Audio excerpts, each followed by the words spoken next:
अस्सलाम वालेकुम नाज़रीन। आज का बयान है सजदा तिलावत। सजदा तिलावत का बयान। कुरान शरीफ में सजदा तिलावत के 14 हैं। जहाँ जहाँ कलाम मजीद के किनारे पर सजदा लिखा होता है उस आयत को पढ़कर सजदा करना वाजिब हो जाता है और इस सजदे को सजदा तिलावत कहते हैं। सजदा तिलावत करने का तरीका यह है कि अल्लाहु अकबर कहकर सजदा करें और अल्लाहु अकबर कहते वक्त हाथ न उठाएं। सजदे में कम से कम 3 दफ़ा सुबहान रब्बिल आला कहकर फिर अल्लाहु अकबर कहते हुए सर उठा लें। बस सजदा तिलावत अदा हो गया। माशाअल्लाह। मसला नंबर 3 है, बेहतर यह है कि खड़ी होकर अव्वल अल्लाहु अकबर कह के सजदे में जाएं, फिर अल्लाहु अकबर कह के खड़ी हो जाएं, और अगर बैठकर अल्लाहु अकबर कह के सजदे में जाएंगे फिर अल्लाहु अकबर कह के उठ बैठें, खड़े न हों तब भी दुरुस्त है। मसला नंबर 4, सजदे की आयत को जो शख्स पढ़े उस पर भी सजदा करना वाजिब हो जाता है और जो सुने उस पर भी वाजिब हो जाता है, चाहे कुरान शरीफ सुनने के कसरे बैठी हों या किसी और काम के मसले में बैठे हों।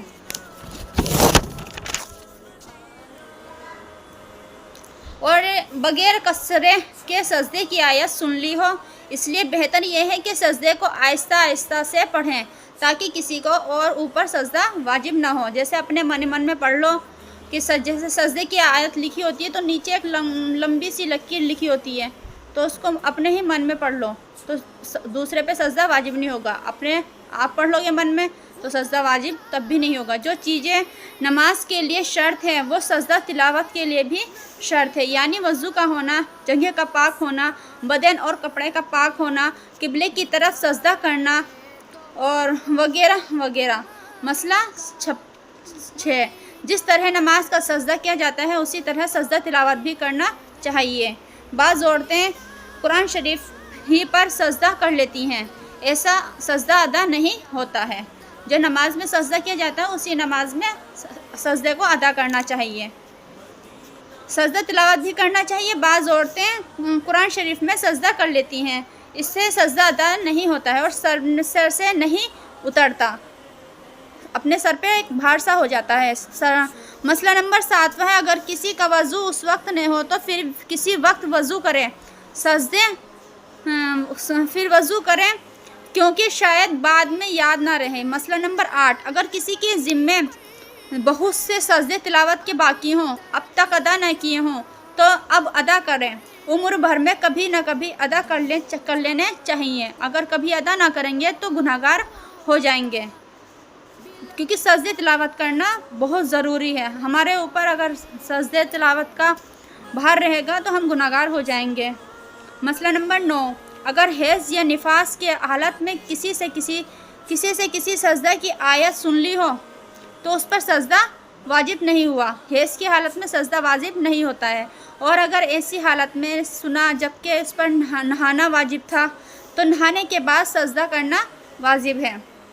मसला नंबर 10, अगर बीमारी की हालत में सुने और सजदा करने की ताकत न हो तो जिस तरह नमाज का इशारा सजदा इशारा से करती हैं उसी तरह उसका सजदा भी इशारे से करें। माशाअल्लाह। मसला नंबर 11 है, अगर नमाज में सजदे की आयत पढ़ें तो वह आयत पढ़ने के बाद तुरंत ही नमाज में सजदा करें। सूरत पढ़ के रुकू में जावें। अगर उस आयत को पढ़कर तुरंत सजदा नहीं किया, उसके बाद 2 आयतें या 3 आयतें ऊपर पढ़ ली हैं तो तब सजदा किया, ये भी दुरुस्त है। और अगर उससे भी ज़्यादा पढ़ गई हैं तब सजदा किया तो सजदा अदा तो हो गया, लेकिन गुनहगार हुई। 2 आयतें 3 आयतें नहीं पढ़नी चाहिए। अगर नमाज में सजदे की आयत पढ़ी और नमाज ही में सजदा ना किया तो अब नमाज पढ़ने के बाद सजदे करने से अदा नहीं होगा, हमेशा के लिए गुनहगार रहेंगे। अब सिवाय तौबा इस्तग़फ़ार की और कोई सूरत माफ़ी नहीं है। सजदे की आयत पढ़कर अगर तुरंत रुकू में चली जाएं और रुकू में ना ये नियत कर लें कि मैं सजदा तिलावत की तरफ से भी यही रुकू करती हूँ, तब भी वो सजदा अदा हो जाएगा। और अगर रुकू में ये नियत नहीं की तो रुकू के बाद सजदा वाजिब करेंगी, तो उसी सजदे से सजदा तिलावत भी अदा हो जाएगा। माशाअल्लाह। चाहे कुछ नियत करें या चाहे ना करें, नमाज पढ़ते में किसी और सजदे से आयत सुने तो नमाज में सजदा करें, बल्कि नमाज के बाद करें। अगर नमाज ही में करेंगी तो वह सजदा अदा नहीं होगा। माशाअल्लाह। फिर करना पड़ेगा और गुनहगार भी नहीं होगा। एक ही जगह पर बैठकर सजदा की आयत को किसी बार दोहराना पड़े, एक ही सजदा वाजिब है। चाहे 10 सब दफ़ा पढ़ के आखिर में सजदा करे या पहली दफ़ा पढ़ के सजदा कर ले, फिर उसी को बार बार दोहराती रहें। और अगर जगहें बदल गई तब उसी आयत को दोहराया या फिर तीसरी जगह जाके वही आयत फिर पढ़ी, उसी बराबर जगहें बदलती रहें। तो जितनी दफ़ा दोहरावें उतनी ही दफ़ा सजदा करें। माशाअल्लाह। अगर एक ही जगह बैठे बैठे सजदे की गई आयतें पढ़ें तो फिर जितनी आयतें पढ़ें उतनी सजदे करें। मीठे बैठे सजदे की कोई आयत पढ़ी, फिर 8 उठ खड़ी हुई लेकिन चली फिर नहीं, जहाँ बैठी थी वहीं खड़े खड़े वहीं आयत फिर दोहराई, तो एक ही सजदा वाजिब है। एक ही जगह बैठकर एक ही सजदा वाजिब है। एक ही जगह सजदे की आयत पढ़ी और उठकर किसी काम में चली गई, फिर उसी जगह आकर वही आयत पढ़ी, तब भी वो 2 सजदे करें।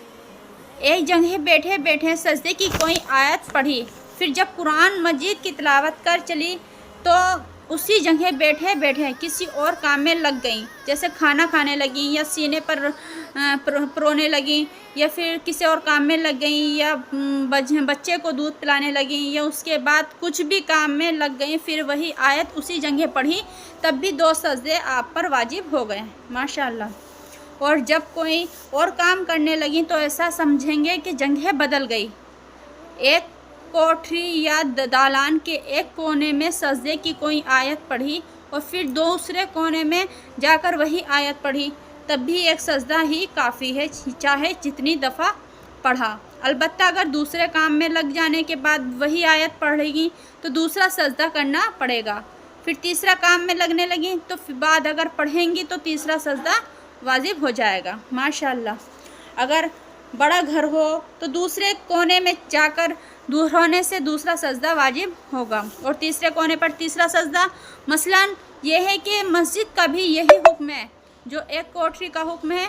अगर सजदे की एक आयत कई दफ़ा पढ़े तो एक ही सजदा वाजिब है, चाहे एक ही जगह बैठे बैठे दोहराया करें या मस्जिद में इधर उधर टहल कर पढ़ें।